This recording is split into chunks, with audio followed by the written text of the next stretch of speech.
The Northwest iRacing Cup Series is set to do battle for another first. Last week we were at WeatherTech Raceway Laguna Seca, and tonight we are at Sebring International Raceway for another exciting round of the Northwest iRacing Cup Series presented by the Tom Denchel Automotive Group. We welcome you to coverage on LSRTV and on CRN Sports. I had a little internet fix going again. I'm Wesley Outland. Greg Rance was scheduled to be here with me, except he's playing hooky. He's not available. No, I'm playing. He's having some technical issues. So, Mr. Producer, if you want to change his name, who will be in the booth with me, you can show him. It will be Samuel Dyer. After the first hour, Samuel Dyer will be joining me. I'll be solo for the time being. And, of course, as always, Greg Rentz not available again. Samuel Dyer and Charles Wooten is in the production chair. Nobody till 9:30. I like that. That's pretty funny. Charles Wooten is in the production chair. He's the one who makes up all of the funny stuff there, the shenanigans that you see. So, hey, everybody. Welcome to coverage. And we're ready to roll. Sebring, take a look at your race on Texas 411. I did say I was going to be solo tonight, didn't I, for the first half hour or so. Hey, by the way, don't forget, sign up today to get a Speed Pass account for only $39.99 and help support local dirt and pavement short track racing by selecting your home tracks. 50% of the monthly payment goes to the home track you pick each month. It's ontis.com. 30-minute practice session, 2-lap qualifying. That's ongoing right now after the conclusion of the drivers' meeting, and then it will be a 30-lap race. 30 laps to distance here tonight at the virtual Sebring International Race. So, yes, this will be a fun time, if you will. There you see, track 83 degrees. Track dip is at 112. Wind speed is blowing from 10 to 12 miles an hour. And it is clear. It is not. So that's always a good thing. And again, getting ready for the drivers' meeting to conclude. Once the drivers' meeting is concluded, we will then go into qualifying, which qualifying is actually ongoing right now. You're just not seeing it. You hear some of the cars going by.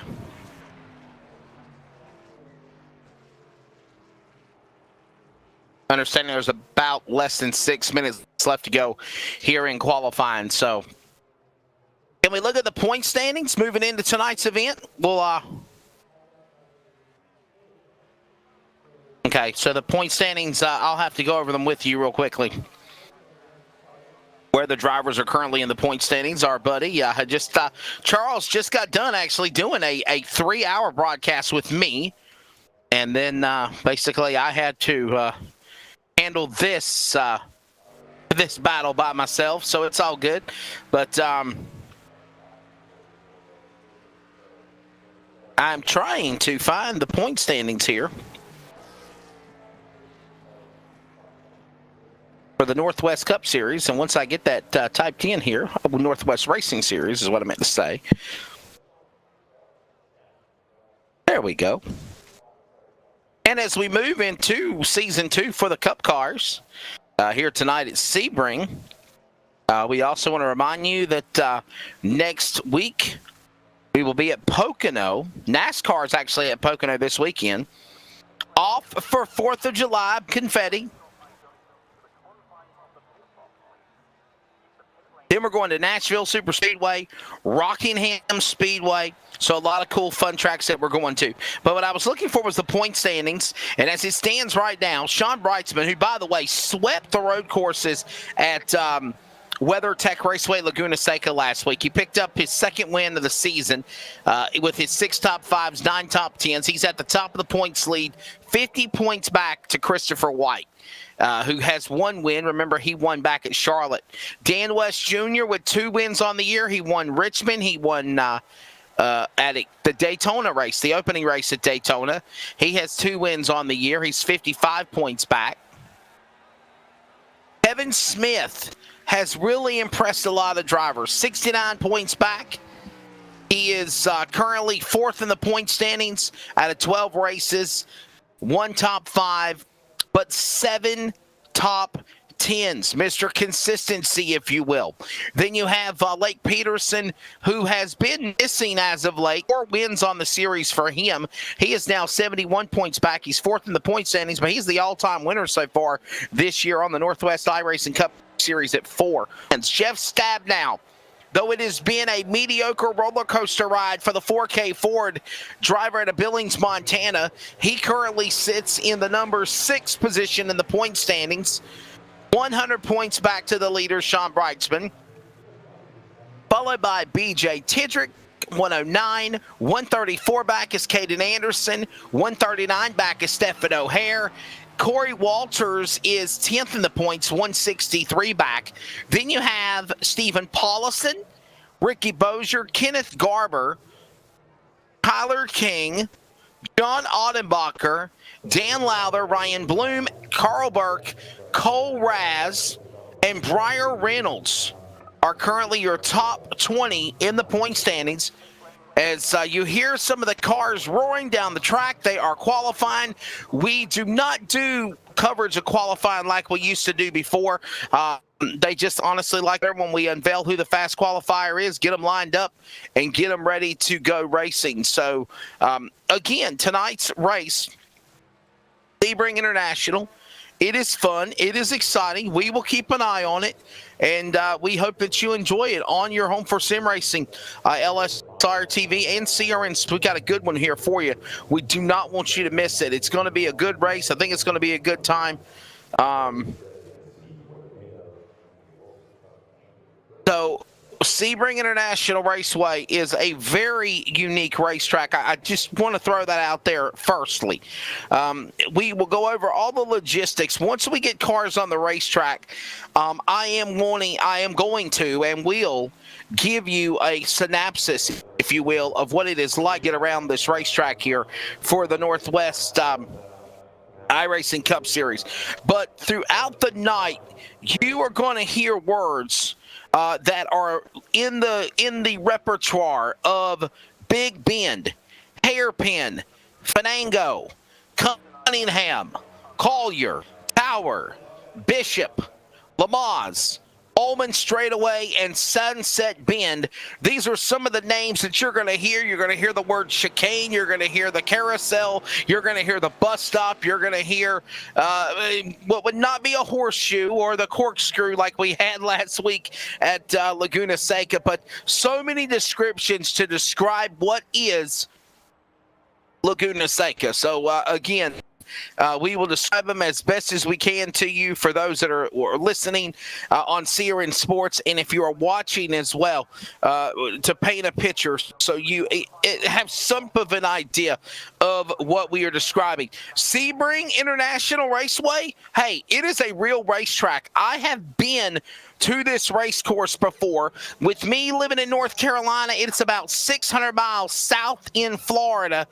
At Sebring International Raceway, just between St. Petersburg, Tampa, and Miami. It's down in the farther southern parts of the Fort Myers, Florida area.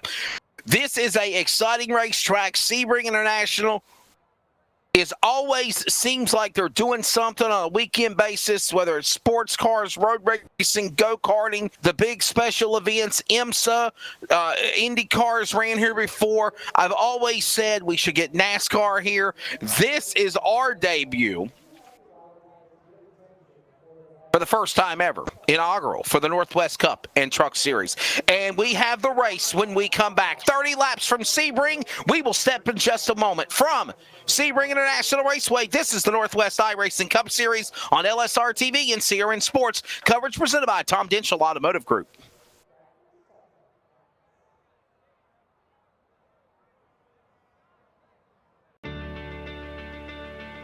Every customer, every single time, needs to get our very best. From moment one, my goal managing a team here in the dealership is to make sure that that customer's experience is the very best that they've ever had.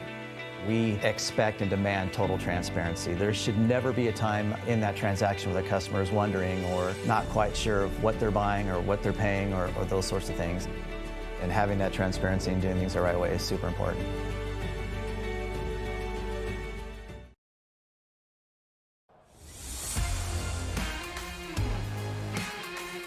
Welcome back to coverage of the Northwest iRacing Cup Series tonight. Sebring International Raceway. I'm Wesley Outland. Samuel Dyer should be joining me here within the next 40 or 50 minutes or so, and he will try to help carry the rest of this race. I am solo. Greg Rentz is unavailable tonight, but the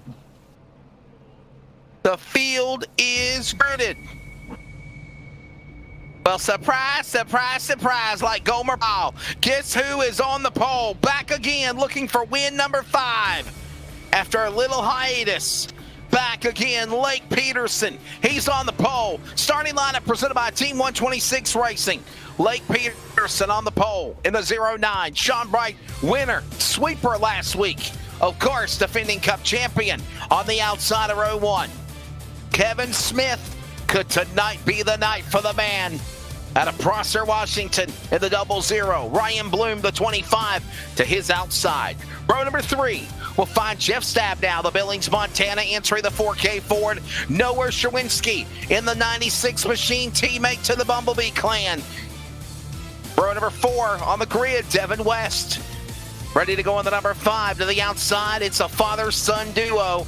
Happy Father's Day to all you dads out there. Dan West Jr. from Shelton, Washington. His son to the inside, row 4. Row 5 will find Matt Gelder in the 02, and Carl Burke will fire off in the top 10 in the 53. Row number 6, Stephen Paulison in the 58, followed by John Ottenbacher in the row number 89, in car 89. Toby Ritters, oh yeah, there's Clifford, the 23. Get your bags packed, husband and wife. They're going to Vegas on me for NASCAR in September. And the Catman, James Vining, to the outside in the 333. We'll start row 7. Row 8, as the field rolls, Chris White, Charlotte winner, the 83. Robert Campbell, what a turnaround for him last week at Unasenka, runner-up, he's in the 54. Row number 9, Caden Anderson, back again from Yakima, Washington, in the 37. BJ Tidrick in the number 72.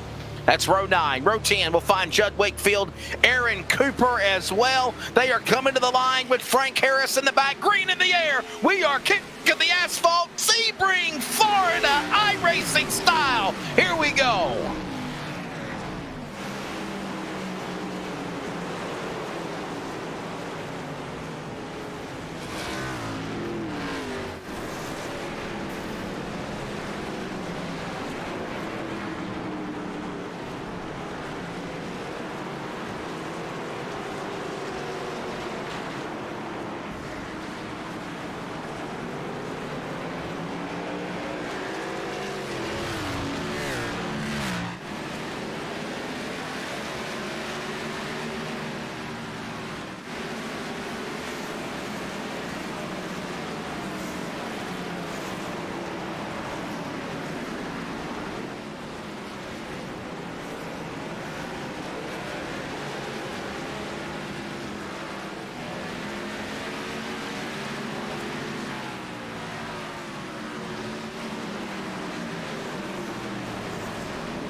Somehow, some way, we missed the start-finish line. We're underway, and you heard the roar of the cars. And guess what? Same old song and dance like last Monday night at WeatherTech Laguna Seca. Sean Brightsman out in front, Devin West in second, Kevin Smith, Ryan Bloom, Noah Sharinsky. The current rundown as it stands. Here they come working their way around the racetrack. Oh, Dan West Jr., his car's all shook up and tore up, looking like a car messed up from the floor up. Modified looking 55 car right now for Dan West Jr. So we're going to pick up the leader, Sean Brightsman, as he gets ready to work his way through the start-finish line. He will come onto the board and put lap 3 on the line. Lap 3 of 30 as he is working his way down through turn number 17. We got one off course. It's Frank Harris. Can we stay with Brightsman, please? I want to be able to show you a description of what Laguna Seca was last week and how different it is from Sebring International, the home of the 12 hours of Sebring, and then the start-finish line. This is up the Le Mans straightaway. Do you see the Le Mans straightaway? This is around the curve. Here comes the curve. This is the turn number 17, all right? So let's introduce it. This is WeatherTech Raceway. Last week, Laguna Seca, this is Sebring. Start-finish line. He's going to work his way down a little straightaway, picking up speeds to almost 70, 80 miles an hour into turn number 1. Turn number 1 will then become a sharp left-hander to turn 2. You see that right there. Turn 2 will pick up speeds to close to 90 miles an hour. At turn number 3, 4, and 5, he'll have to go from 90 miles an hour onto the binders and work his way into turn number 6. Through the S's, if you will. That's turns 4 and 5 into turn 6 under the Corvette Bridge. And this is on the part of the racetrack known as the Big Bend. On the Big Bend, he'll be able to get up to speeds to almost 90 miles an hour before he has to get on the binders right there, slam it down to 40 for a hairpin turn.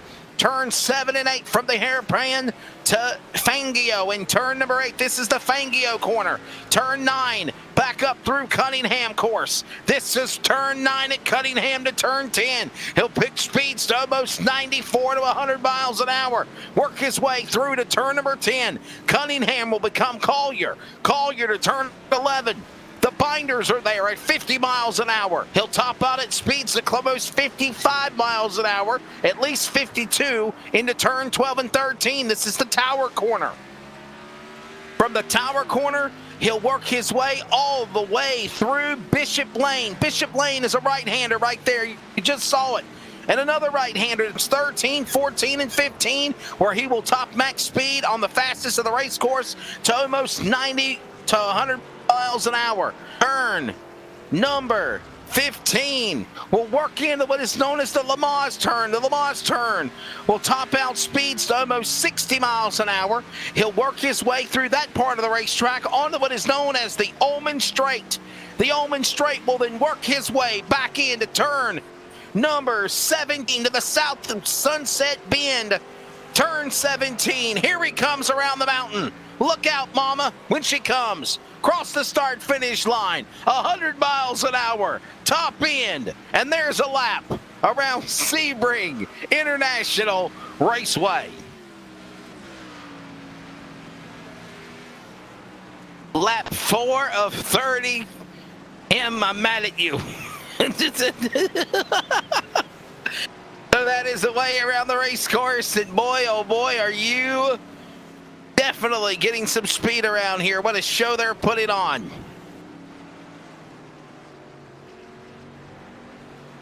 Sebring International Raceway.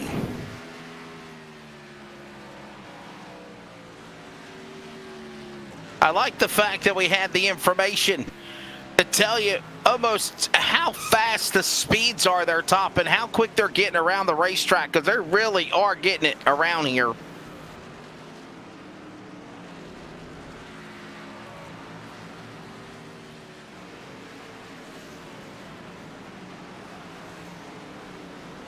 Understanding there's a nice little battle for position somewhere. For 8th, 9th, and 10th position, this is going on.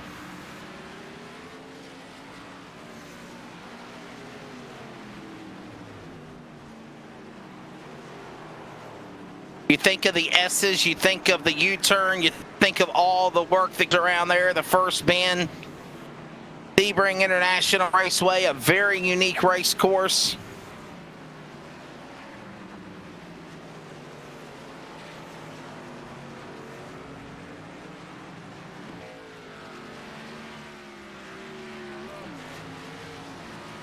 Working their way around the racetrack now on lap number 4 of 30. There's Stephen Paulison. You're right on board with him right now.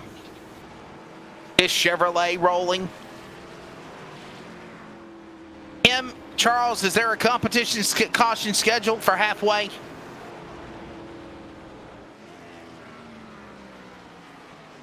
We just don't know when it will be. We don't know what nap it'll be. Okay. What nap it'll be. Not nap, what lap it will be.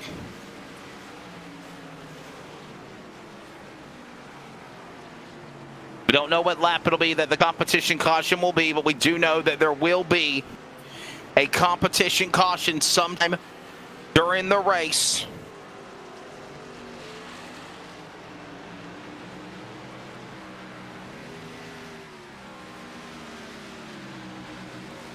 Lap 5 of 30, Brightsman out in front. West is in second, Smith is third. Look at Jeff Stabnow and Chris White battle. This is inside the top 10. Outside the top 10, correction. Going on behind Paulison and Anderson. For 11th and 12th, and Tidrick and Wakefield up the racetrack. Jeff Stabnow had some problems earlier. He's now got driver right wide on him. He'll settle it after another Corvette bridge. Up the racetrack, light goes on. Sean Brightsman, still the man leading the way. Can you call him the road course ringer? Mr. Road Courses. This man has figured him out. Besides Sean Brightsman, there has been one other driver that has won on the road courses this year, and who that is? It is Lake Peterson. Lake Peterson, the Daytona road course winner, currently sitting in the number 8 position, 7 position right now on the racetrack. And I'm understanding him and Jeff Stabnow got together battling, and he had damage on his car. You saw Dan West Jr.'s car looking like a modified right there in front of him. You know, they're waiting for the caution flag. Remember, they get that one fast repair. They got to make sure they use it properly, and when the right time comes, a little wiggle and a giggle and a little jiggle there by the machine of Peterson as he jumped the turtle rumble strips. The turtle caused him to get loose there. He'll save it.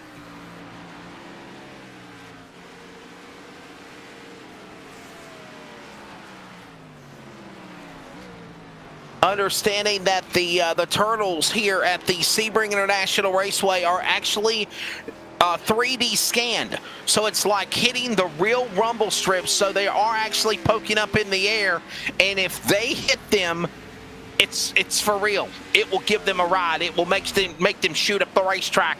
We just saw what happened to Dan West Jr., actually Lake Peterson behind him just a moment ago. They fan their way back out of the corner into turn number 1 and 2 here at Sebring in lap number 6 of 30.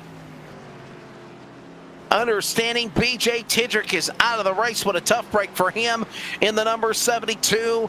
Tough break. He has not won a race since last year at Darlington. And we remember that crazy night, how that finished out.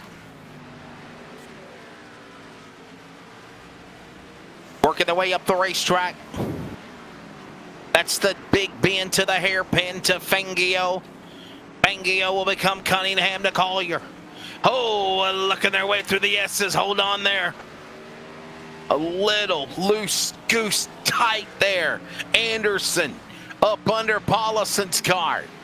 This is inside the 10. Yes, sir. This is going on for 9th and 10th.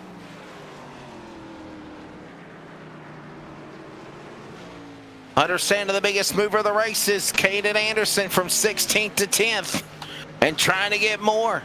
trying to gobble up and swallow up on the machine of Stephen Paulison. And while that goes on, yeah, look who's reeled him back in. Whoa, Anderson sideways.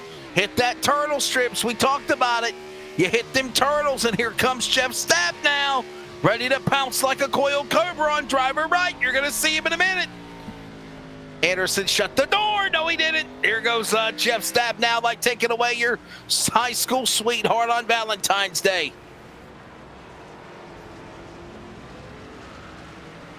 And Stapp now will move into the 11th position. Watch these drivers fight across the racetrack, inside and outside. Now, Anderson right there. Into the corner. Lap number 8 this time, Bob, when they come to the start line.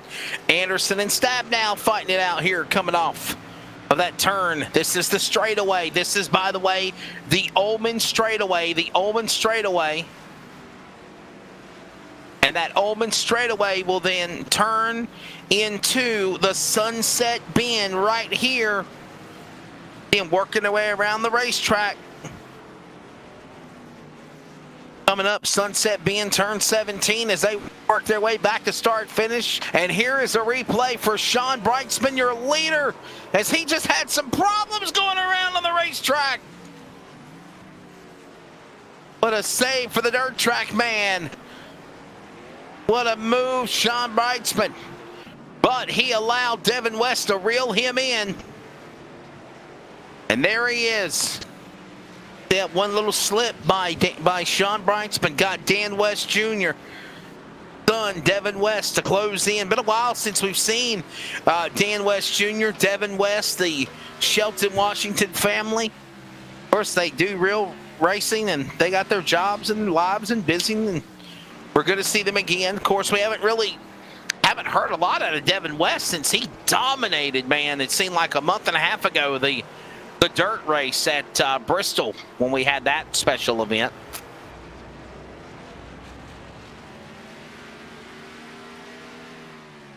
Nonetheless, we are underway. Lap 7 of 30. We're going to go side by side so you don't miss a thing. Coverage continues from Sebring, the Northwest iRacing Series, approaching lap 10 in this event here for the Northwest iRacing Cup, presented by the Tom Denchel Automotive Group, Sebring, Florida. We're based out of West Monroe, Louisiana. We do custom T-shirts, racing. We'll do any shirt. We'll do schools, churches, fundraisers. We do a ton of event shirts, as you can see on our board here, all around our banner. Personalized. I mean, we do anything. It doesn't matter to us. We got the custom rugs. We use all the, top quality shirts, inks and everything. Hoodies, hats. We do embroidered hats, embroidered shirts. Just you can call us for anything. We do offer the bag and fold, to where you can receive them and they're already labeled and tagged and bagged, ready to give out to your customers. So you just call us and just tell us, hey, this is what we're looking at doing, and if we're going to put the car on there, it is 125 quantity minimum. If it's without the car, it's 60 quantity minimum. That's strictly on the racing stuff. If it's a business or something, if you race on Texas shirts, it's a little bit differently. You can call us. It just depends on your quantity and ink colors. Everything is hand drawn. I mean, everything. We don't Photoshop anything onto a shirt or anything like that. Everything that we go through, everything is drawn, and which is the reason for the art fees. We do have several graphic artists that draw for us, and they're really good. So what we do is on any package that you do, we can mix and match. We can do any colors. You can do purple, red, blue, green, and do the rest black. It doesn't matter to us. With your design on there, we can do hoodies. We can do hoodies, long sleeve shirts, T-shirts, tank tops. It doesn't matter. I mean, it's almost limitless what you can do, and you can put all that together in that package to make that minimum requirements. They can call us 318-278-7191, or they can email us at bulletprooftees at yahoo.com, or they can go to the website bulletprooftees.com.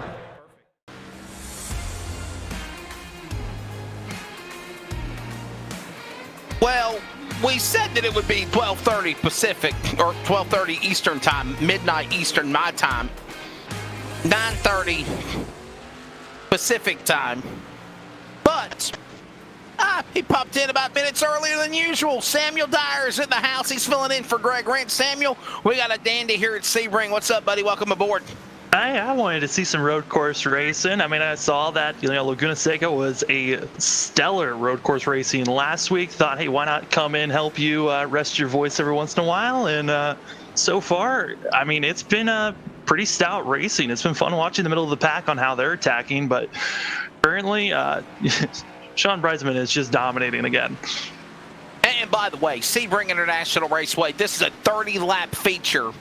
But this track is huge. 17 turns, almost 3.5 miles. This is a big track here.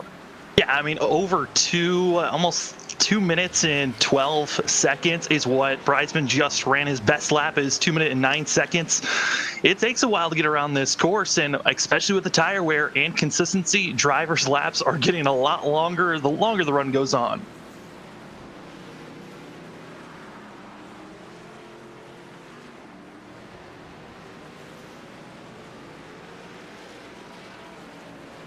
Understanding that the gap is back to 5 seconds interval. Sean Breisman about spun out. Well, he did spin out, actually. That's not fake news. He did spin out before we went to commercial break, and you realized and you noticed that Devin West had reeled him in. But guess what, Charles?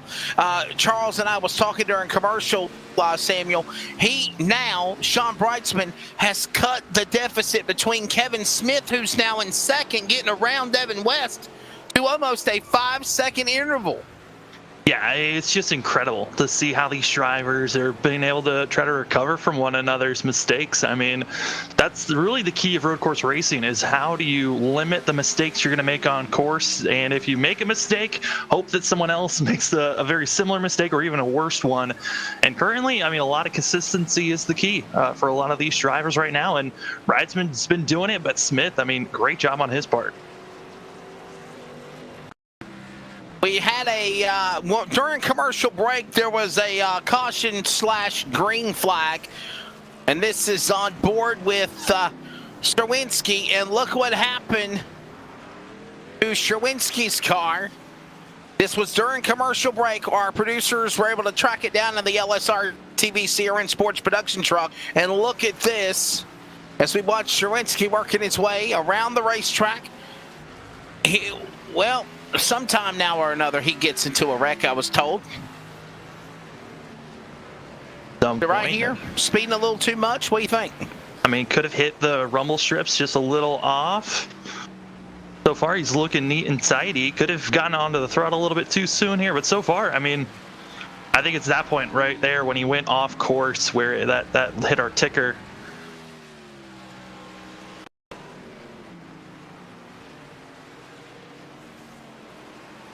And this just happened to John Ottenbacher. I think we missed what happened to Sherwinski. But look at Ottenbacher head into the wall. Driver side first. Into that little wall barrier, if you will. Oh no, it continues to pile on. More and more drivers having issues. And here comes another one. Not one, not two, but 3 instant replays here. This is on board with Chris White. Well, that's not that bad. I mean, yeah. Not Ottenbacher, just, forgot I had brakes type of an incident, but, it kept it to where he didn't destroy the car.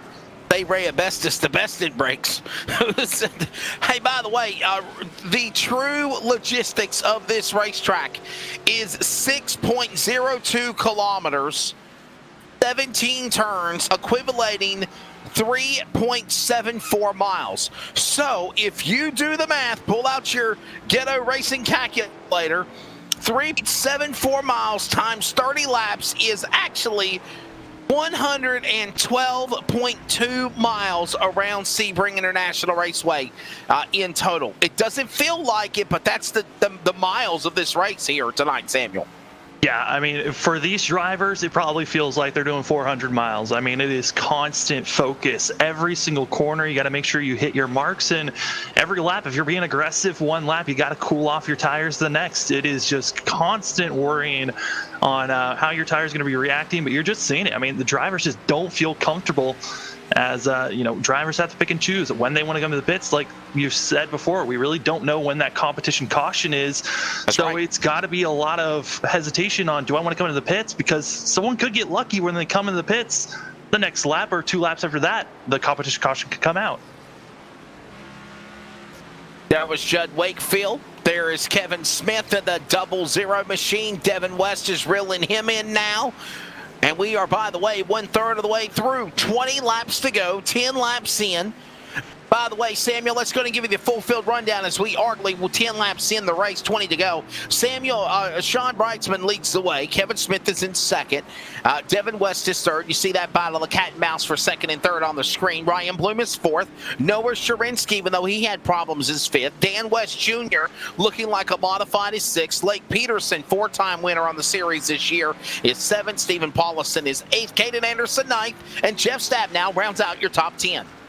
Yeah, and then you got Chris White back in 11th place, and we saw White having his slight issues. Then you got that of James Vining in the 333 back in 12th. And Vining right now, he's just trying to keep it neat and tidy. And right now, with Chris White's little mistake, giving Vining a chance to catch up and possibly move up to 11th. And Ombacher, after his absolute slam back in 13th, but there's the competition caution. Competition caution waves. We knew there was one coming. We just did not know when. There it is. Just after lap number 10, a visit by the Banana Republic flag. We knew it was coming. This works out perfectly for John Ombacher, who had that disaster of wrecking through turn 17. But he pitted just a lap ago, and now is going to have ability to think about possibly just staying out and getting that track position. Well, it is going to take a while for the field to work their way past start finish line after the pace car has caught them. There it is. Everybody will reset. Devin West going off course. Come on, guys, slow down. We're under caution. Sean Brightsman leads the way. And we go under a competition yellow flag with under 20 laps to go. Extended commercial break. When we come back, there will be pit stops. We'll have it for you. Don't go anywhere. Sean Brightsman leading the way. The road course ringer dominated, swept WeatherTech Raceway Laguna Seca last week. From California virtually to now Florida, and he is going from the West Coast to the East Coast and leads in 46. We're back more in a moment. LSRTV and Sierra Sports. Every customer, every single time, needs to get our very best. From moment one, my goal managing a team here in the dealership is to make sure that that customer's experience is the very best that they've ever had. We expect and demand total transparency. There should never be a time in that transaction where the customer is wondering or not quite sure of what they're buying or what they're paying or those sorts of things. And having that transparency and doing things the right way is super important.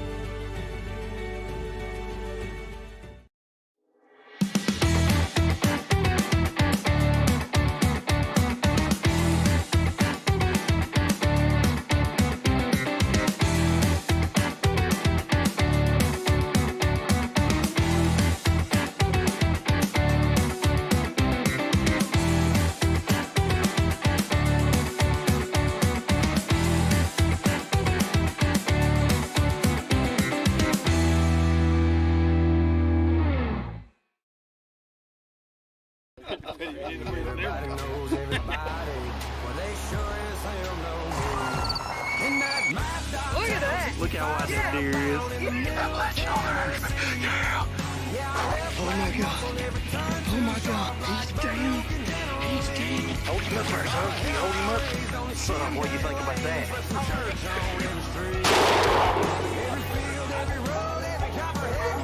Gentlemen, give me some skin, buddy. Excited? After me.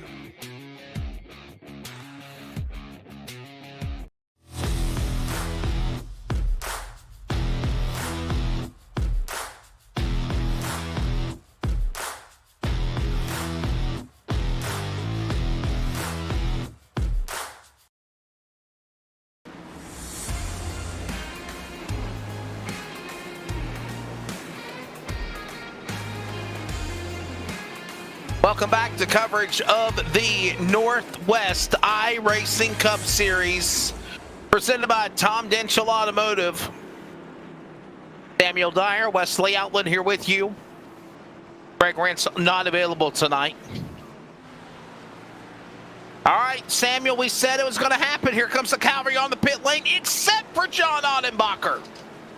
Yeah, Ottenbacher coming out. I mean, the only reason that the 89 would have to come in is if he felt like he did not have enough fuel to make it to the end. With this call, you got to think Ottenbacher is good to make it to the end, but he's got to hope that he doesn't make the same mistake that made him have to come into pit road early. The rest of the field, this should be their one and only stop, unless they needed to take a fast repair later on. But I'm going to look back, but I think the 96 might have missed his box or made an issue going through. 96 is Sherwinski we were talking about. Yeah, Sherwinski missed his box. He didn't know which box he was supposed to be in. He missed the wrong one. He's going to have to come back in. Wow. So a penalty possibly on the 96 of Noah Sherwinski. He might have to come back to the pit lane to take a penalty. You've got Brightsman, you've got West, you've got Smith, and they're all running down the car, and they're also running back down John Ottenbacher. By virtue of not pitting, he is now the new leader, Samuel, in the number 89, but not for long because, again, he got in that wreck, but he pitted, he got his lap back, and now he's the leader, I guess. It was on the tail end of the lead lap, I'm guessing. I'm not sure here. Yeah, the time of the caution, I believe he was running 13th when the caution started waving, but also Ottenbacher used his fast repair when he came into pit road. So that's right. He is being scored as the leader. He is being scored as the leader right now.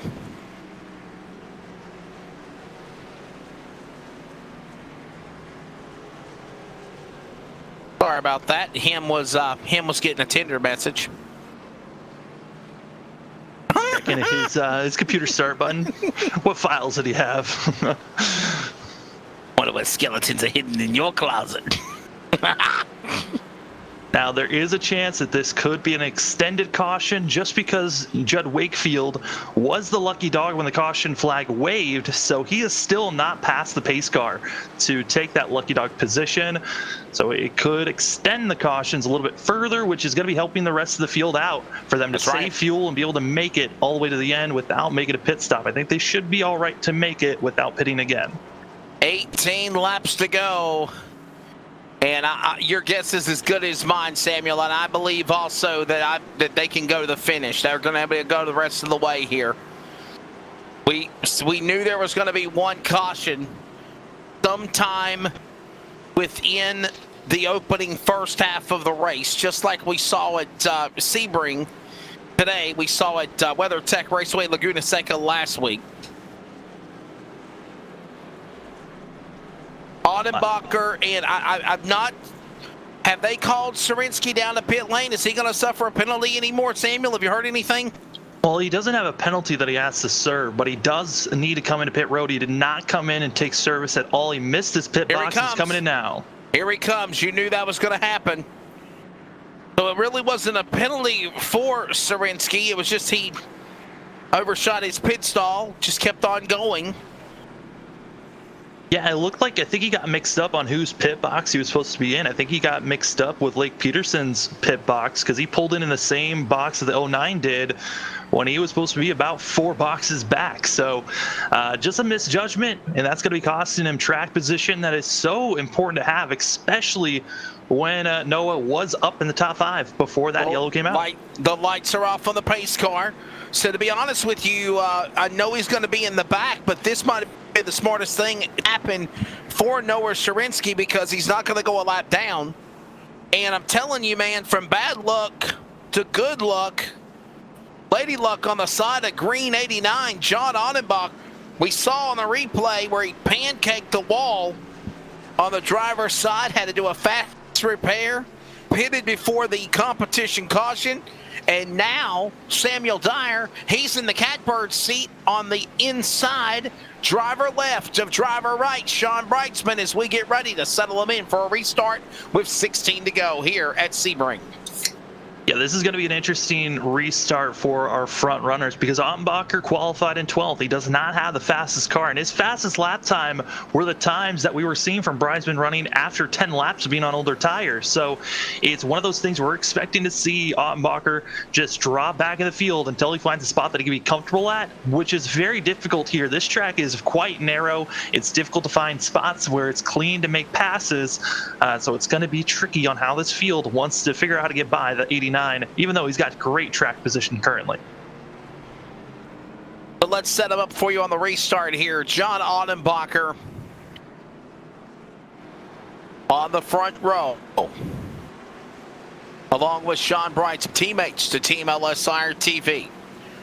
Row number 2 will find Devin West and Kevin Smith. Then you've got the likes of Dan West Jr., Blake Peterson, row 3. Stephen Paulison, Caden Anderson, row 4. Chris White, Ryan Bloom, your top 10. Light in off on the safety car as they work their way back around this racetrack it weighs. No, this track in length is 3.7 miles, 3.74 miles, 6.02 kilometers. And did I mention as well, Samuel, that this track mixture of pavement and concrete? Oh, yeah. Oh, it's an absolute handful. I mean, both textures so difficult to handle with the tires. I mean, just think about the difference between asphalt and concrete when you're trying to make that change on pit road and drivers sliding through their pit box. When you're actually up to speed, it is very difficult to handle. The driver's just one corner away from getting ready to go green. This is a real racetrack in Sebring, Florida. It is owned by NASCAR and IMSA Holdings. The seating capacity of this facility, there is actually no limitation. It can hold close to 80 to 100,000 people, honestly, around that whole 3.74 mile facility. It can hold that many people. There is one stretch of the grandstands as we get ready to go back to green. Here they come. Down to the start finish line. Pace car is in this big stretch of grandstand, if you will. As you see, honestly, Samuel, and it's in real life too, because they laser scan these tracks, there is no big major grandstand. No! Ottenbacher spins around. Oh no! Ottenbacher had a shot to run for the win on the restart. He goes around and no caution. And look at this. Sean Brightsman back to the lead. Kevin Smith will go to the second spot now in 00. It all worked out for Brightsman. He was on the outside of the 89, while the rest of the field had to back up, slow down, so they didn't run over Ottenbacher. Can we see a replay? Let's see if we can see a replay of what happened to Ottenbacher on the restart. But anyhow, we were talking about grandstands and basically campers, people camping all over. Here's your replay in 4K Ultra HD. Well, we just caught the tail end of it with that camera, so we're going to kind of rewind her here. We went into try to go universe. back to see what happened here. Wow. Whoa, oh, West! Devin West is drifting out there. Oh, no! Devin West with a problem. From third all the way back to 10th. Luckily got in line in front of that at Toby Ritter, and Devin West just losing so much ground. I mean, yeah, 6 seconds after him trying to drift through the grass. He's kind of ended up where Ottenbacher is now. Dan West goes off. Also goes Stabnow. Stabnow in trouble. Dan West Jr. off course. Jeff Stabnow. And remember, this track is laser scanned in 3D, so if you hit them rumble strips, those turtles, those rough patches of the track here from concrete to pavement, you will feel the effects of it because it's set up to be like the real course. Yeah, I mean, really looking at Stab now, I think he really was one of those incidences where he just locked up the brakes and went straight on him. But really, the great battling for third place. Lake Peterson, he's able to move up as more contact. Oh no, That's Ritters. Oh no, so bad luck for Clifford. Oh man, Ritters, I believe also I saw Stab now go flying through that course. Lots of drivers issues once we go green. Clifford goes around in 23, got a lot of damage. That's Toby Ritters, all banged up, looking like a modified. And Chris White in trouble now. He goes off the grass. Oh, and mind you, we're halfway home. 15 down and 15 to go here at Sebring International Raceway. Hey, I mean, we talked about how Noah Sharinsky was going to be having, you know, the poor luck of him not having to going through his pit box, but it set him in the back. He's now been able to pass all the drivers have been making mistakes. He's up to 11th now. 2.0883 was the time. And that is set by Sean Breitzman right there, the fast man. 2:08.83 for the 46 of Sean Breitzman. That is almost the second and a half faster compared to the next fastest lap that anyone has put down on this field. Oh, he's in his own world. He's in a totally different world, man. You know, we've got guys that are road race ringers, if you call them that. But this guy, I mean, he's ran pavement, he's done dirt. This guy, when he comes to the road courses, I mean, it seems like he is take no prisoners. He's in his own little world as well. He's talented. Yeah, I mean, usually in other leagues, you find drivers that are maybe a half a second to maybe a second faster. Oh no! Anderson and Peterson battling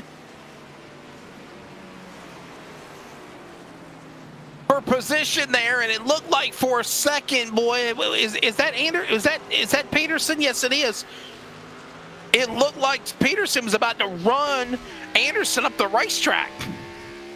Yeah, I mean, Lake Peterson, he has been trying to be aggressive here early on this restart. I mean, he made those mistakes early in the race that cost him the lead. Now he's trying to rebound up to fourth, trying to be in our top three, but with the hard battling between that of Anderson and Peterson, here's Ryan Bloom.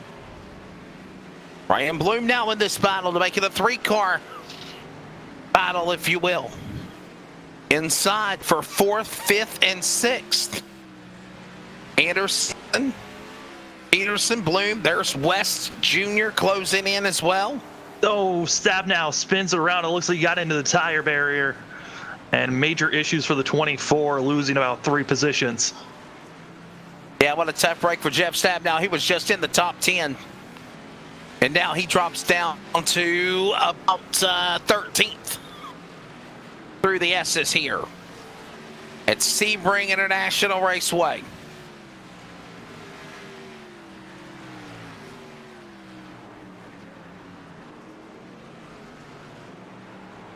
Brightsman out in front. He's got a strong run. Kevin Smith is in second. Caden Anderson third. We've been watching these battles, honestly, Samuel, and for the most part, again, you saw Sean Breitzman, when Audenbacher spun, fell all the way to the back. Here's a scenario. Audenbacher was on the lead on the restart, but 3 laps ago, he's now fell back to 14th, Samuel, almost 30 seconds back to the leader. Yeah, and he's almost gotten right back to where he was before the competition caution. 13th place was where the 89 was lying before that yellow came out, and he was even further ahead than that before he got into his incident in the first, stint of this race. So Audenbacher, it just has to be a recovery day for himself as we're watching the hard action going on for third place. Lake Peterson finally was able to get by Caden Anderson, but Anderson fighting back as they continue to fight on. Continuing to fight on here at Sebring, across the start-finish line. 13 laps to go now. Peterson and Anderson battling now for third. This is for the podium spot. Behind Breitzman and Smith, who are 1 and 2. This is for third. Anderson's trying to find a spot that he could be just a little bit faster then, and you could see by the wiggling by the 37, he's trying to get on the throttle so much sooner, but he has to work the wheel so much that's heating up the tires each and every time he gets onto the throttle. And if you're being so aggressive this early on into a run, it's just going to compound more and more as Anderson continues to just get out of shape. Those rear tires, they're lit up, and it is going to be a struggle from here on out to the end of this race because he was battling so hard with Peterson. This could just really cost them to lose and possibly be outside of the top 5 by the end of this race. Samuel, we just saw in the last 2 corners, if you will, Aiden Anderson struggling, using up tires or lighting them up per se. And there's another issue again. There's Chris White, number 83, again going with an issue, stalling, back rolling again. The CWR Amsoil entry, the Charlotte winner. Frank Harris behind him in the 11th car. This is inside the top 15, if you will. And look at Ryan Bloom now getting around Dan West Jr., the 55. Well, that goes on. They are closing in on Aiden Anderson for the top 5 as they work their way through the S's around the straightaways here at Sebring. Yeah, I mean, the battle for 5th place, you got Ryan Bloom. He's got to figure out how to defend from the West, as you got Dan West Jr. and Devin West just pouncing on the 25 and knocking on his door to make the pass. And here comes Dan West Jr. to the inside. And this is that part of the racetrack. Oh, he getting room from pavement to concrete. Oh, Dan West Jr. Goodness. Dan West Jr. and Bloom about crashed, and then you did see Dan West Jr. go into the wall.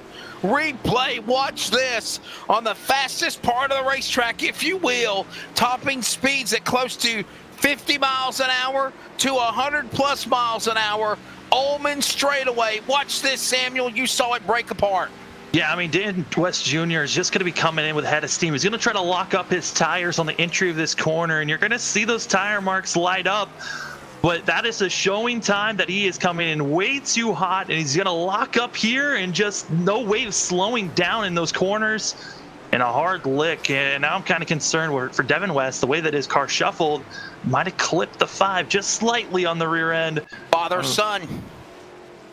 That was coming from the Ullman straightaway into the Sunset Bend, and Sunset Bend became calamity for Dan West Jr. Here's a look on the replay one more time with the son, Devin West, and we'll see, Samuel, if he did get any damage. We thought Ryan Bloom was going to be going into the cone and the pavement and the concrete here at the Sunset Bend, and it just didn't end that way. Look at Dan West Jr. just overshot the turn. Oh, and it yeah. was contact. Father-son do get together in 5 and 55. Yeah, I mean, on the front hood, you're going to be able to see on the right side. It's just completely crinkled up from the front nose all the way back to where the rear right spoiler is. And you know, for the 5, luckily, it's just some side damage. It shouldn't be any engine damage, so he's still able to fight right now with Ryan Bloom. But certainly for Devin West, that's a scary situation when you see drivers in front of you hit the wall and kind of slightly bounce back at you when you are expecting them to continue running forward in front of you. Now here's the thing. Dan West Jr., his father, defending truck champion, he is currently right now in the playoffs. He's got 2 wins. He sits in 3rd. Son, Devin West, hasn't raced that many races. He's only got 7 races this year. He's got 1 win. Yes, he won the Cup race on dirt at Bristol, but since then, he hasn't done anything. He's all the way in 23rd. So this is a bad situation for Devin West unless he can able to continue and get a good finish, with, by the way, is closing in on 10 to go next time by here at Sebring. Yeah, as we're seeing Stab now right now coming out of that Sunset Bend and doing a great job for himself, trying to rebound from all of the mistakes that have happened so far. But you see there, Chris White, engine blows, and it was a great run for that team. Actually, that was Ritter's. His engine is gone, and you hate to see it. Oh, no. Oh, my goodness, up in smoke. All in the family for the Ritters. And Clifford, the big red dog, has lost his paws. He's in big trouble. Heavy smoke, bellowing, Cheech and Chong riding with him as he can just try to salvage some type of a finish for the number 23 Oh, he hit the wall again. I think he just went click, click, boom. I think he just went click, click, boom. Yep, and he's halfway through the course. That is the end for Toby Ritters, and there's no caution. He is out. He's going to have to take a long tow. That is going to be over 4 minutes of tow time. And if he still has a fast repair, he'll try to use that. But a driver that has parked it in the garage, it's going to be James Vining. He is done for the day. So that we knew it was coming. It said click, click, boom. And now with under 10 laps to go, this time by Toby Ritters might be out of it. He's going to have a long repair. There is Blake Peterson. We mentioned him earlier. He's now sits in third. Nice, comfortable position. Yeah, I mean, ever since Lake Peterson made the pass on Anderson, Anderson's just been falling back. Those tires have been toasted. He just abused them so early in this run that it hurt him so bad. But for Lake Peterson, I mean, his goal, try to catch up to that of Kevin Smith in that last lap. He caught up by 7/10. I mean, he certainly, without mistakes, could catch up to that 0-0. And I can't say enough, Samuel. Kevin Smith, he just continues to impress week after week after week. Getting better. He's in that number 2 position. If there's anybody that's got a shot to run down Sean Brightsman, he does. He's only 10 seconds back. I know that's a lot, but what a run for Kevin Smith. He's doing good. The man out of Washington. Yeah, I mean, Kevin Smith as well as Ryan Bloom, both of them coming from the ARCA development series on Friday nights, and they've really been getting so much better with the ARCA series. It's helped them week after week to really get more track time and be able to adapt and attack these tracks week after week. And for Kevin Smith, I mean, running second here tonight, it is fantastic to see him running so well. And also, I mean, the biggest thing for Kevin Smith is he's been consistent. He's been running practically the same laps, lap after lap, while some of the other competitors around him that might be faster, for qualifying times aren't being consistent during race time. So it is really helping out the 0-0, just running smooth. He might be running a little bit slower than them, but it is certainly helping in the long run. 10 laps to go.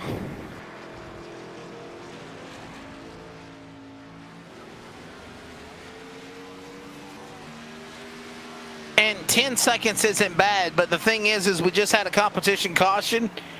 And if we wouldn't have had that competition caution, it probably would have been 25 seconds or more, Sean Brightsman to Kevin Smith. And that's not knocking Kevin Smith. That's just telling you, Samuel, how good 46 Sean Brightsman has been in the road courses the last couple of weeks. Swept the weekend at WeatherTech Raceway Laguna Seca in Cup and Truck for our debut last weekend. Our debut this weekend for the Northwest Cup Series and the trucks on Wednesday here at Sebring International, and it looks like he's going to be the other man to pull out the broomstick and possibly sweep and go 2 in a row. We got a Kyle Larson of the Northwest on our hands right here. Absolutely. I mean, for Brightsman, you got to be thinking as well for the rest of the field. That competition caution helped a lot of guys staying on the lead lap, because we probably would have only had about 12 drivers on the lead lap currently if that yellow didn't wave. And it's looking good for the field right now. I mean, just based on our first stint, I think the drivers should be good to making it all the way without having to do a green flag pit stop.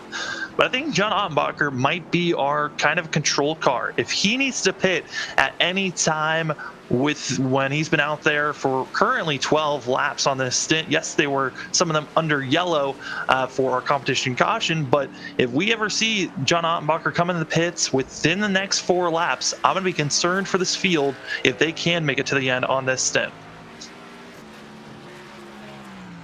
9 laps to go. Final commercial break. We're going to go side by side, and I know what you're saying. 9 to go. Why would he got to go 9 to go? This is a big track. Almost a 4-mile road course. We're not going to miss a thing. We're going to go side by side. There is your Saw Blade 5. Sean Brightsman ready to win and another track that the Northwest Cup Series debuts tonight at Sebring. We return for the finish in a moment. LSRTV, CRN Sports with the Tom Denchel Automotive Group word from our sponsor. We're based out of West Monroe, Louisiana. We do custom T-shirts, racing. We'll do any shirt. We'll do schools, churches, fundraisers. We do a ton of event shirts, as you can see on our board here, all around our banner. Personalized. I mean, we'll do anything. It doesn't matter to us. We got the custom rugs. We use all the, top quality shirts, inks and everything. Hoodies, hats. We do embroidered hats, embroidered shirts. Just you can call us for anything. We do offer the bag and fold to where you can receive them and they're already labeled and tagged and bagged, ready to give out to your customers. So you just call us and just tell us, hey, this is what we're looking at doing. And if we're going to put the car on there, it is 125 quantity minimum. If it's without the car, it's 60 quantity minimum. That's strictly on the racing stuff.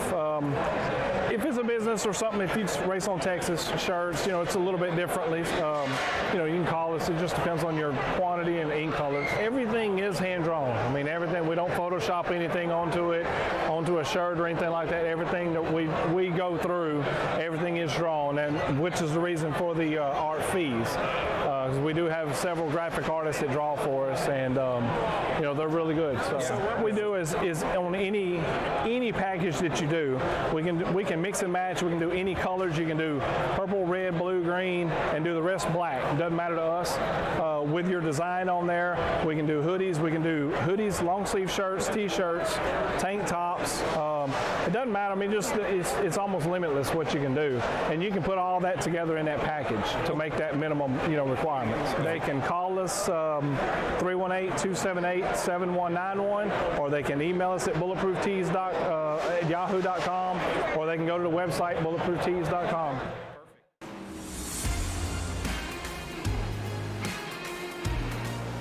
8 laps to go. You saw a battle there between Peterson and Smith, and now Devin West is getting in this battle. Damaged car and all. Smith and Peterson for first and second. There goes Sharinsky, his teammate to Peterson. And Samuel, we saw Smith and Peterson fighting for position. Kevin Smith slipped, let Blake Peterson get around him, and just about 5 seconds later, Blake Peterson slips and says, okay, Kevin Smith, you can have it back.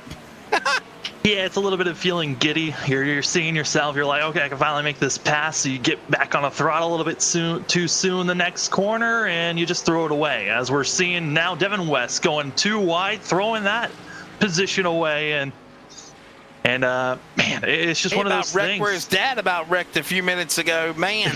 Yeah.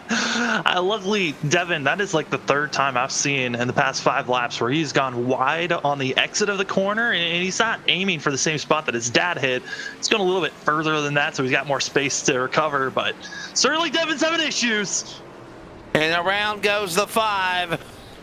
Oh, contact into, I believe it was Veltzer. What? Yeah, Matt Gildner. Oh, man, Gelder got collected. He was an innocent guy. He keeps on going. He might have gave the assist to the 5 to get back rolling again. I mean, watching all that battle, also Ryan Bloom, while we were under commercial break, he had some issues that put him back to around 8th place. He's now up to 7th, which now gives us Steven Paulson up to 5th. I mean, he's just been staying quiet for the 58, and it's working out for himself.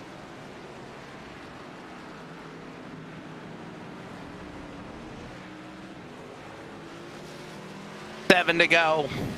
Dan West Jr. now and Jeff Stabnow battling for position. Got to be so odd for both these drivers, used to battling with one another up in the top, 5, 10 at mile-and-a-half courses.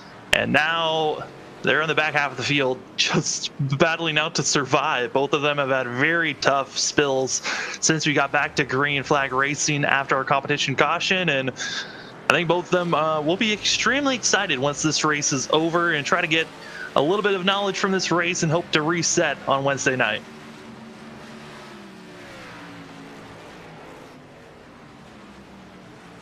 7. Now make it 6 to go here at Sebring. You think about the laps remaining 6 to go on close to a 4-mile course. That's almost less than 25 miles to the checkered flag. Yeah, I think it's around 22 and something miles, or around 23. It's close to 24, and it's still a long ways to go. 17 corners each lap.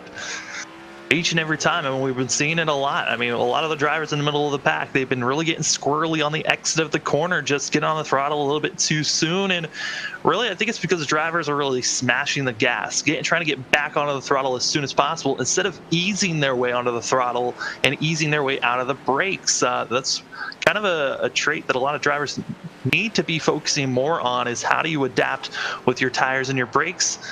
But Devin West came into pit road for the 5 machine. Interesting call. This could be a sign that the drivers can't make it to the end.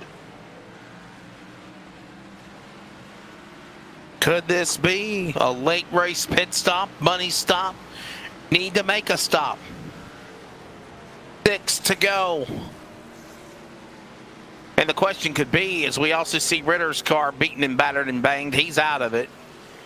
Could it be he used his car up so much, it's so damaged, he had no choice, Samuel, but to come down to the pit lane to take on repair? Yeah, I'm also checking to see if maybe he got caught speeding on entry, and I think that possibly could have been the issue and why he was in pit road for so long. Also getting repairs on top of that, so the 5 still in pit road. 5 to go here at Sebring. 5 laps remaining for Sean Brightsman. And as I mentioned, you see these little make-do grandstands. I know that the capacity could be close to 160 to 180,000 fans, but the thing is you wrap them all around the racetrack, Samuel. You put them in campers and tents and, you know, different places all around here, RVs, buses. I mean, it's a fun way to come in. That's how they pack it out at Sebring. Yeah. I mean, what a way to go in, is going in with a camper and an RV, and once the races are going on, maybe get an umbrella, put on top of the RV and watch from above. Got a great view of certain sections of the track, and you hope that you get to see some action and a lot of great racing. You see them fancy buildings behind the mobile tower there? That's hotel suites. That's resorts where you can stay there. You can actually be in the balcony of your hotel room or suite, and you can see the track from there. I mean, what a blast it would be to have a hotel room there, watching the 12 hours here at Sebring, and going to see how the drivers attack this course with their lights on at night and also during the day. Certainly it is. 5 laps to go. You know, there's one road course that I would love to see them put laser scan on iRacing. You know what it is?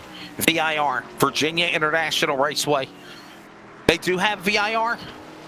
Oh, wow. Well, we need to we need to bring Virginia International Raceway to a Northwest event next year, just for me, my treat. Virginia International Raceway. That is an awesome road course. I've had the privilege to announce there a couple of times with the Rolex Sports Car Series, and when they used to have a big karting event, Legends Bandolero event, I did the announcing for. That is a big, fun place at Virginia International Raceway. You want to talk about going up hills and downhills and sharp turns, like saw the corkscrew last week at Laguna Seca. The same can be said about VIR. 4 laps to go for Sean Brightsman. The interval now for second to Smith is 11.2 seconds. And there is also Lake Peterson. And Caden Anderson is currently in 4th as he goes, Samuel, from the pavement to the concrete, back to the pavement again here, down to the straightaway, and the laps wind down. Yeah, and you can kind of see why Caden's starting to lose ground. He's got no hood. It is big issues for that of the 37, as now he's got Steven Paulson, who's been Mr. Consistent, just staying out of trouble. And the 58 really coming and could be making this pass. Anderson's tires are just shot. They've been shot since they were green about 10 laps ago, and it is just a handful to the end of this thing.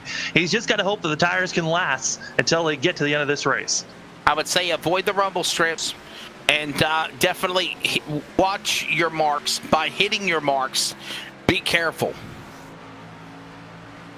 The consistency that we're seeing from Sean Bridesman is incredible. Got to give credit to that of Smith, who started. I mean, he's been running very similar lap times for the past 8 to 9 laps. That's now Bridesman was running so fast that now he's starting to run very similar times. And maybe if this run went for another, 10 more laps, I wonder what the differences would have been at that point. But at the end of this race, I mean, Bridesman, he was the most dominant car. It makes sense that he would win this thing.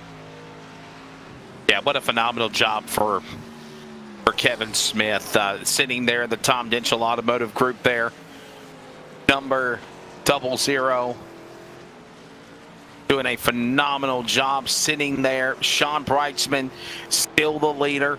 He has pulled away from Peterson at one. Blake Peterson was right there in the crosshairs of Kevin Smith, and Kevin Smith said, no more, I'm gone. And he's got almost a 7-second interval between Smith and Peterson for third, as he has a 13-second interval from Bridesman to Smith, the leader.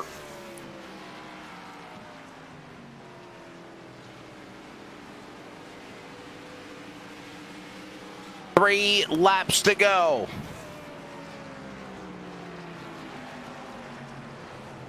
We have a fan in the broadcast booth.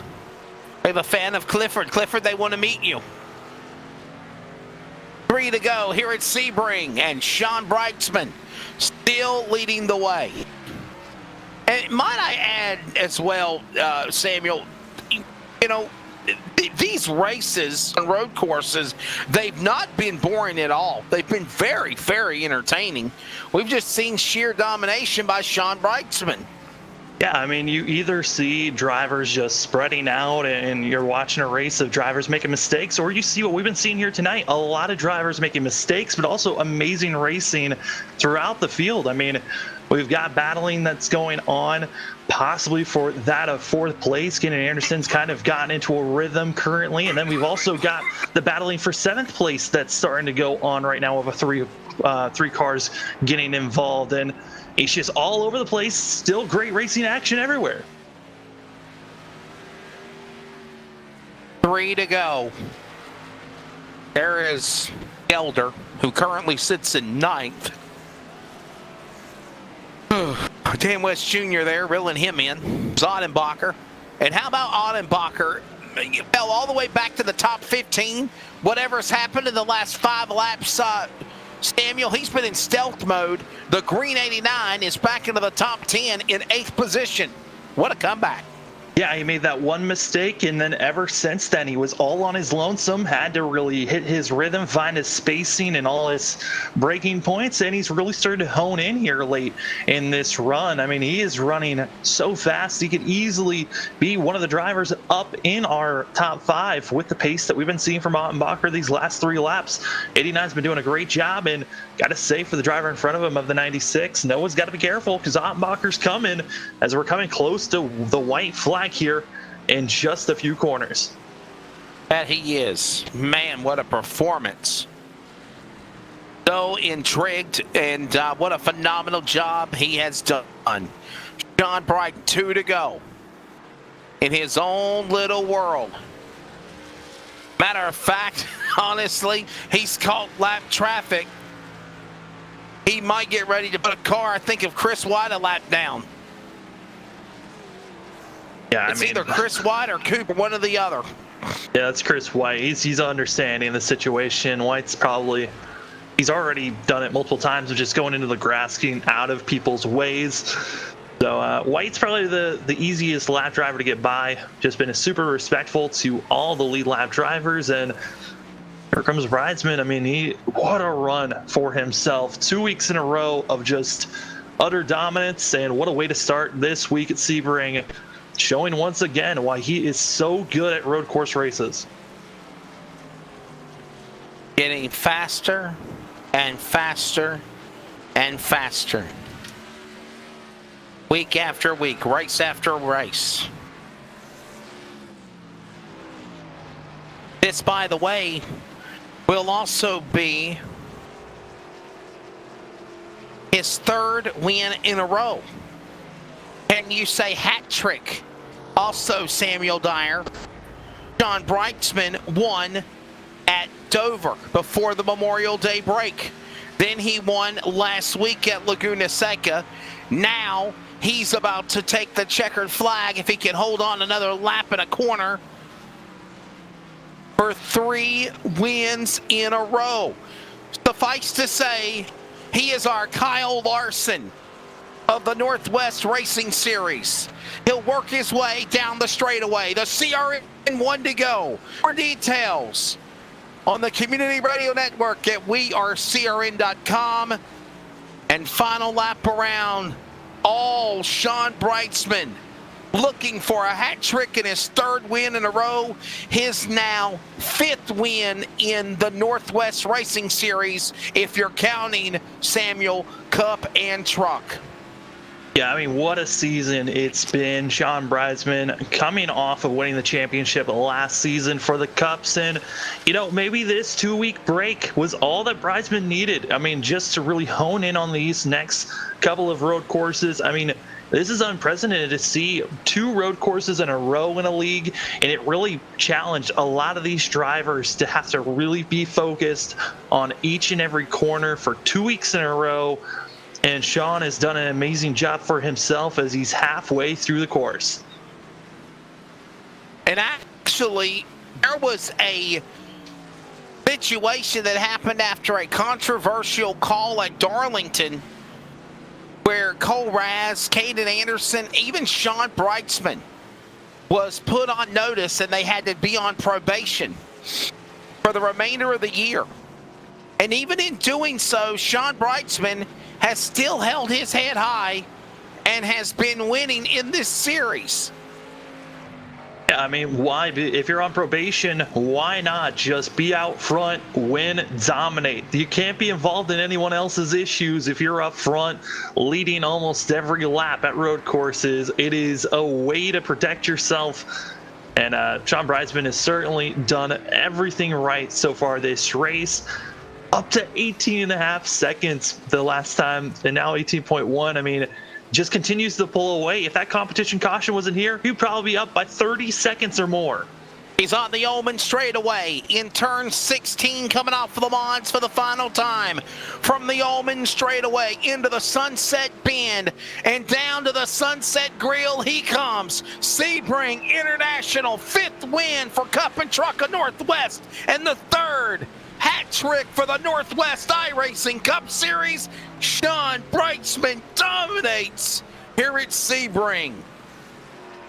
Here is 2nd, working his way now around Le Mans and Ullman straight to Sunset Bend, down to the start-finish line. Checkered flag and that Mobile One flag stand to Kevin Smith, Blake Peterson. There's your top 3, and oh no, Paulison wrecking before he got to the finish line there, Samuel. Paulison's got to get going because he's got 2 drivers right on his tail bumper. As he comes off the line, he finally made it. He made it. It was close, but he made it. Bloom and Sharinsky were giving it all they had, but he made it. And West Jr. able to get by that of Gelder, but Gelder still fighting strong, but not able to make the pass back. And West Jr. will get 8th. Matt Gelder will get 9th. Jeff Stab now crosses the line, and he'll get a salvage top 10 finish here. And how about John Ottenbacher? What might have been former winner at Daytona. And Ottenbacher will have to settle for a top 15 finish in the 11th position. Frank Harris, didn't really talk much about him tonight. But honestly, Samuel, a quiet night for Frank Harris. He stayed out of trouble. The car's in one piece. That's a good thing for the 11. Yeah, I mean, sometimes it's better that you're not talked about at a road course. Like we said, it's a lot of drivers having great races with someone, or they're going off track a ton. So to see the 11 still running straight, and that car looks really neat and tidy. Great run for the 11, finishing in 12th. Good run there for him as he crosses the start-finish line. Frank Harris, there he comes in that Ford Performance number 11. Down to the start-finish line. The rest of the field taking the checker flag, and here's the last car on the lead lap of Chris White and the number 83 machine.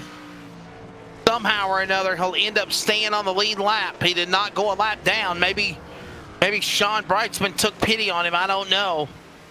I know at one time Sean Brightsman was reeling him in, but here come the cars. You know what's coming next when they get to the start-finish line, Samuel Dyer. Oh, yeah, and Brightsman is already ahead of that train. You got to wonder, is the field just going to park it and wait for him to get to his spot, or are they just going to let him race around the course as he's finally going to burn it down in front of pit road? Celebration for Sean Brightsman. I think you got to make a whole revolution around the racetrack and cross the start-finish line for the race to officially be considered over. If not, you will suffer a penalty. And there you go. Sean Brightsman's officially done it. And now they can wreck him. And now they can wreck him. Oh, look out. Oh, yeah, that wasn't good enough. Oh, boy. Come on. Oh, wow, there you go. Oh, Kevin Smith knew how to come flying through Sunset Bend and came with the momentum. There are a few more drivers coming and coming down the front stretch. It looks like that's Dan West Jr. coming with the head of steam. This is going to be a big wreck. Here he comes. Oh, my goodness. Look out, guys. Oh, he missed. He missed him. He missed him. No. That one didn't. Nope. That was Stephen Paulison. Oh, man. That was Gelder coming in, finishing that one off. That's worth an instant replay. Just looking at Dan West Jr. just going, strike. Did a little bit of an ole. Oh, my goodness. Well, that's how we roll, people in the Northwest Racing Series. If you'd like to know more details, go to Northwest Racing Series on Facebook. Join our group. Sign up and be a part of our team. All right. Barney Milton Fife Jr., you can come down now. Sean Brightsman, he's the winner. Oh, that's a different flagman for, okay, I'm sorry. Sean Brightsman is the winner. Kevin Smith, second. Lake Peterson, third. You see the interval. Caden Anderson, fourth. Stephen Paulus in the top five. Bloom, Sharinsky, West Jr., Gelder, Stabnow, a top 10 here tonight at Sebring.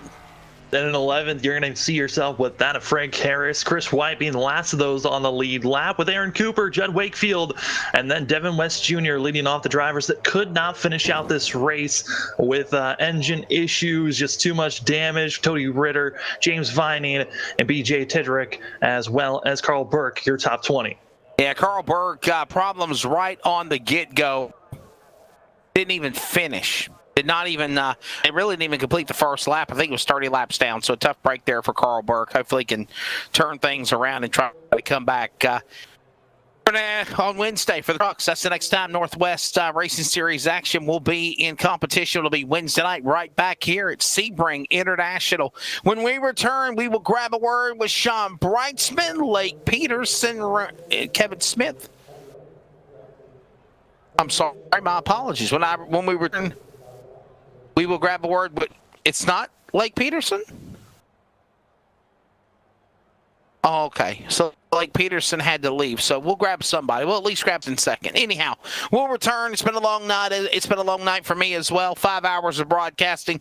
We will step away. We'll grab a word with the top three, somebody, and we'll wrap her up here at Sebring International.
Back to coverage of the Northwest Racing Series. It is the Northwest iRacing Cup Series tonight, presented by Tom Denchel Automotive Group from the Sebring International Raceway, Sebring, Florida, on the virtual iRacing simulator. I'm Wesley Outland, Samuel Dyer jumping in as well, and great work, of course, by Charles Wooten in the production chair. We're going to grab a word with our first, second, and fifth place finishers.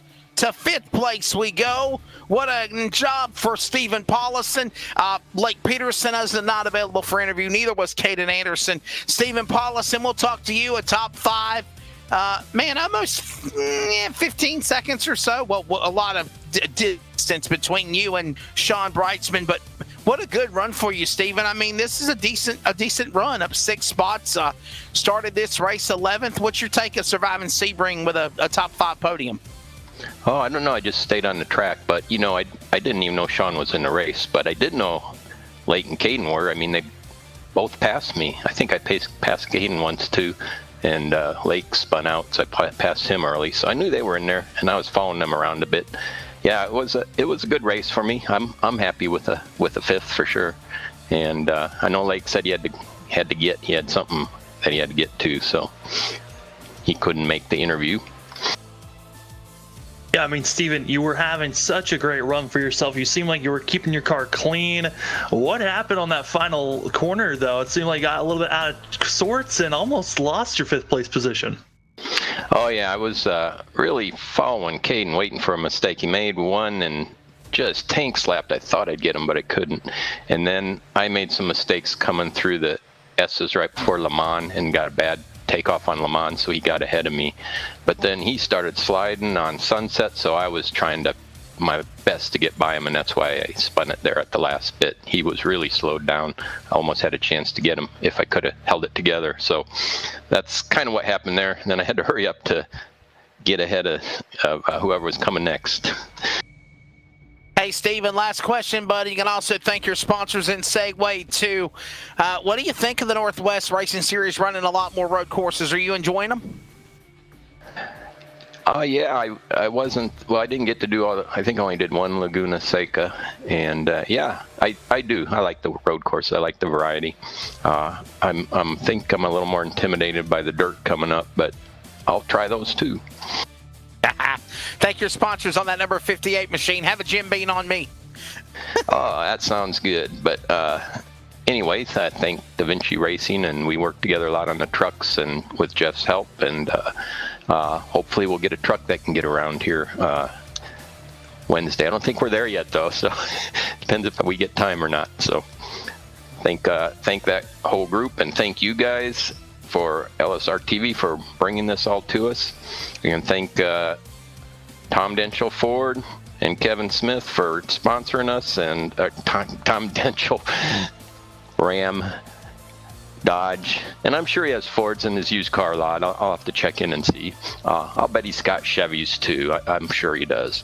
But anyway, that's great that they're helping us out as best that they are. That's wonderful. Yeah, fun time for sure. By the way, again, go to Tom Denchel Automotive Group, and of course, Hermiston, Chrysler, Dodge, Jeep, Ram, GMC, Ford. They got it. I know Kevin Smith will talk about it here in just a moment. That's Stephen Paulison.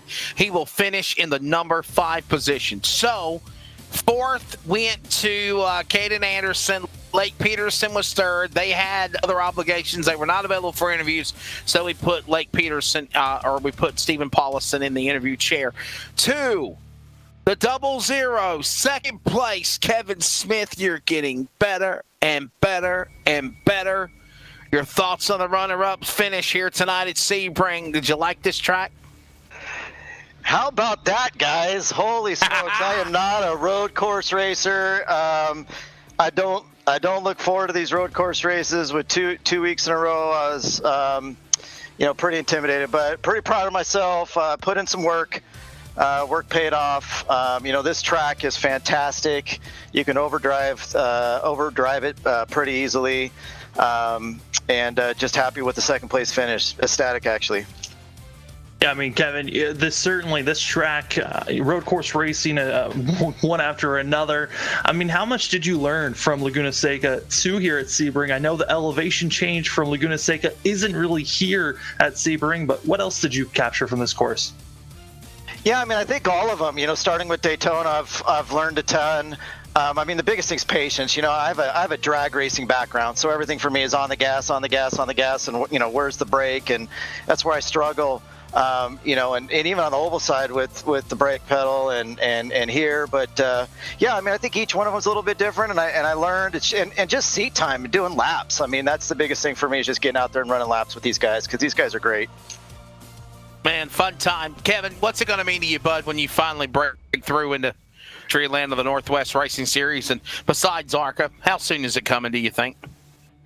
I mean, I think it's coming. I mean, there's, the talent here is so deep. These guys are so talented. I mean, literally to sit here and be on a podium with Sean and Lake is just insane. I wouldn't have thought that. So who knows with the win? I mean, it could be coming. I led with 2 laps to go and made a mistake a few weeks ago, and there was no catching Sean tonight. He was a class of the field, but I'll take the second. Well, thank your sponsors, and of course, we appreciate you for what you do, being the president and general manager of Tom Denchel Automotive Group and being a part of the Northwest Racing Series. This is your chance to let people know more about it, and all the other sponsors on the 00 for second place tonight at Sebring. Yeah, first off, just want to thank my team, Thunder Road Racing. They've helped, quicken the learning curve for me. Obviously, the Tom Denchel Auto Group. We have Ford stores in Hermiston, Prosser.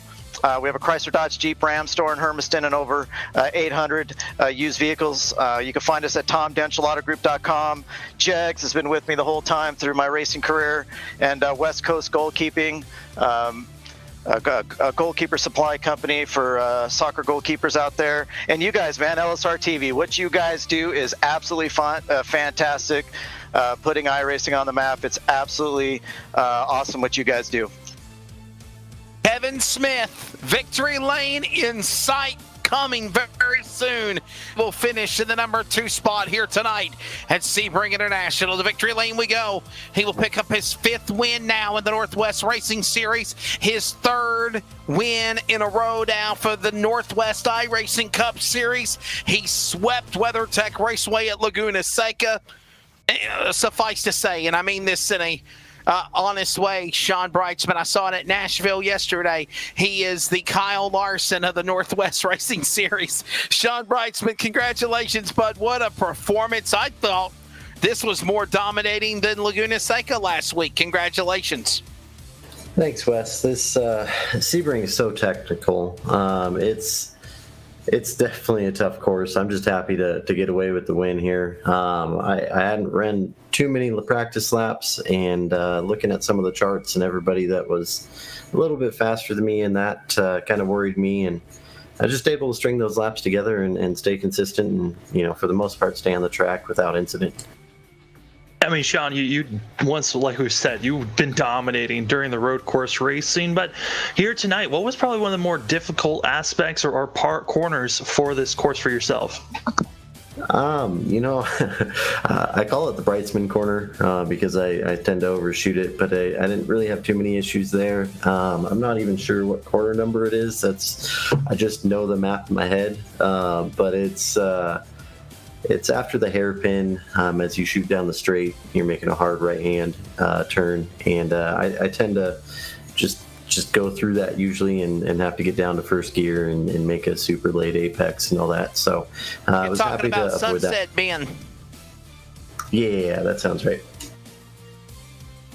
Yeah, so that's my nemesis corner. The hairpin used to be, but it quickly moved over to Sunset Bend.